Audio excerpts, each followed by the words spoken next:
अगर अब इंडिया ने ये क्लेम किया है कि वो 15 पॉइंट समथिंग जितना भी आपने बोला है वो उनको पे करेगा, तो ये इसलिए है, अगर उन्होंने इतना पे करने का बोला है तो ऑब्वियस सी बात है उनको खुद को भी कोई चीज़ नज़र आ रही है कि उनको ये फ़ायदा होगा तो ही वो पे कर रहे हैं ना।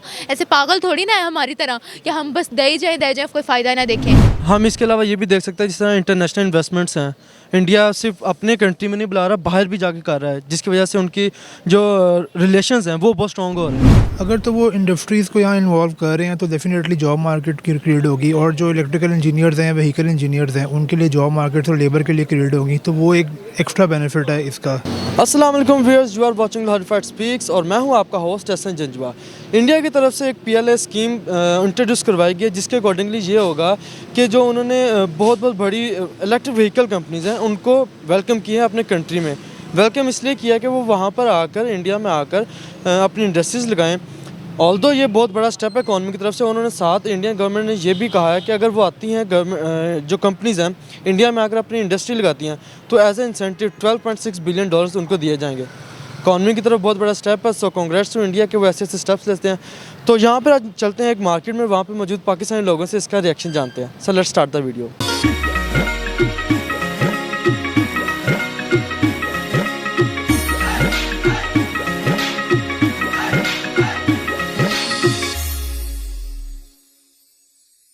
अस्सलाम वालेकुम। वालेकुम अस्सलाम। Your good name? Aqib Ghaffar. Nimra, अभी कहते हैं इंडिया में एक स्कीम आई PLA स्कीम, जिसके अकॉर्डिंगली वो ये कहते हैं कि जितनी भी इलेक्ट्रिक व्हीकल्स कंपनीज़ हैं, अगर तुम इंडिया आके अपनी मैन्युफैक्चरिंग स्टार्ट करती है तो उनको एज ए इंसेंटिव $12.6 बिलियन का जो है इंसेंटिव दिया जाएगा। आपके ख्याल में कैसा स्टेप है कि बड़ी इकॉनमी जो उनके सेट होने वाली? लेकिन बेसिकली अभी जो करंट वर्ल्ड वाइड पोल्यूशन की हवाले से सिचुएशन है ना, उसमें देखा जाए तो उन्होंने इसको मोटिवेट किया है कि अब हम लोग जो है ना वो पेट्रोल की कंजम्पशन के हवाले से उसको गिव अप करके इलेक्ट्रिक व्हीकल्स को यूज़ करें ताकि पोल्यूशन में भी कमी हो। और दूसरा है जो पेट्रोल की एक तो प्राइस हाइक हो रही है और दूसरा ब्लैक मेलिंग भी एक किस्म की चल रही है, मैं ये कहूँगा। तो वो दरअसल उस मार्केट को भी थोड़ा सा डिस्करेज करने के हवाले से काम है। और दूसरा अगर आप पोल्यूशन के हवाले से देखें तो एनवायरमेंटल जो ग्लोबल वार्मिंग है और एनवायरमेंटल जो इफेक्ट है इसका, उसको चेंज करने में काफ़ी यूज़फुल होगा। तो जो चीज़ अगर इंडिया चाहे कर रहा है, अच्छी कर रहा है, तो इसको मतलब अप्रिशिएट करना चाहिए और इसको फॉलो करना चाहिए एज अ ट्रेंड या बेंचमार्क बाय पाकिस्तान और any other country as well.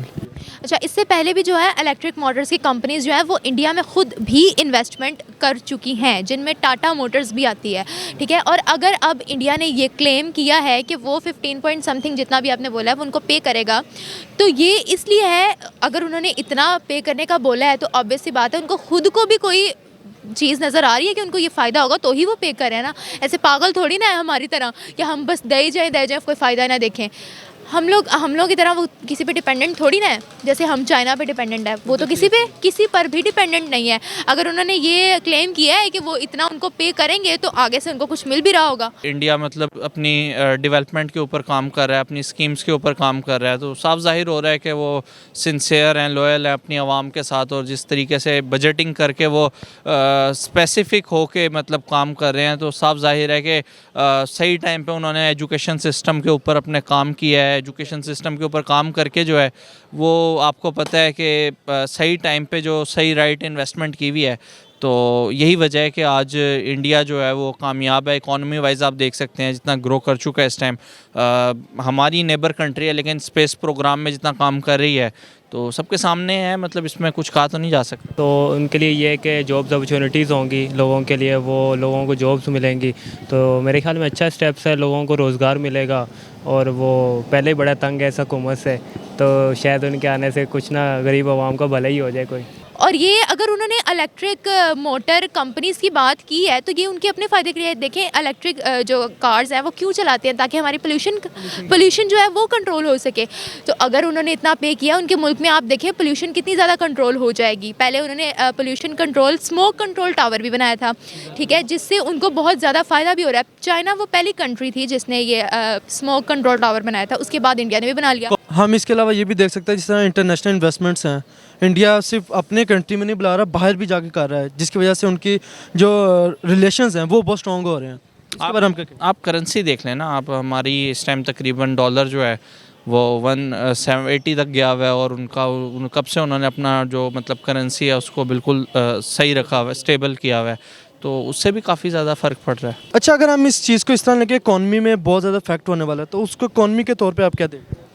उनकी इकोनॉमी में बहुत ज़्यादा हो रहा है। देखिए वो दिन ब दिन इंडिया के नए से नए प्रोजेक्ट्स आपको देखने को मिल रहे हैं। स्पेस एजेंसी में उन्होंने अपना प्राइवेट स्पेस एजेंसी उन्होंने बना लिया प्राइवेट। पहले जो था वो इकट्ठी थी सबकी, लेकिन इंडिया ने अपनी, अभी तक चाइना ने भी नहीं बनाई अपनी, इंडिया ने बना लिया अपनी, ठीक है। अब तो चाइना जो है, चाइना ऐसी स्टेबल कंट्री जो इकोनॉमी के लिहाज से इतनी ज़्यादा स्टेबल है, वो तक इंडिया से जलने लग गई है। जेलसी फैक्टर आ गया है।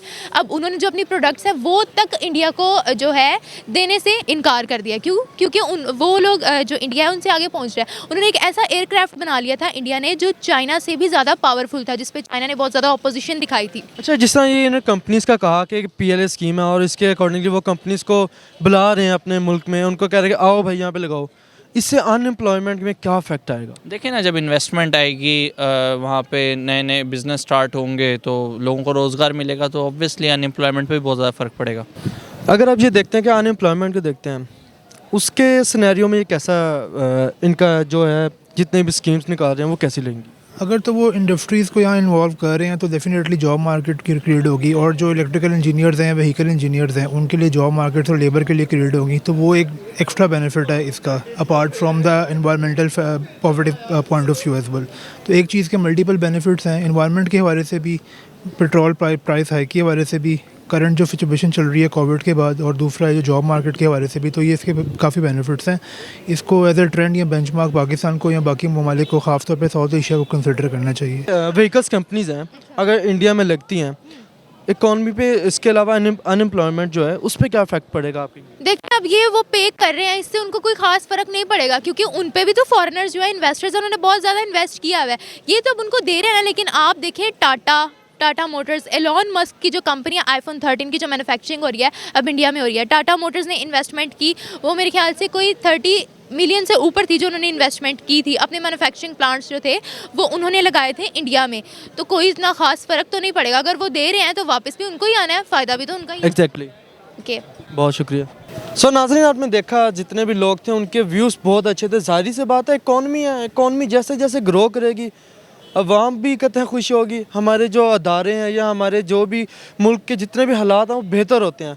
तो जाहिर सी बात है, इकॉनमी ग्रो करेगी, हमारे अनएम्प्लॉयमेंट कम होती है। ये चीज़ें इंडिया को कांग्रेट्स कहूँगा, क्योंकि उन्होंने कुछ ऐसे स्टेप्स लिए जिनकी वजह से वो पूरी दुनिया में इस टाइम ग्लो कर रहे हैं।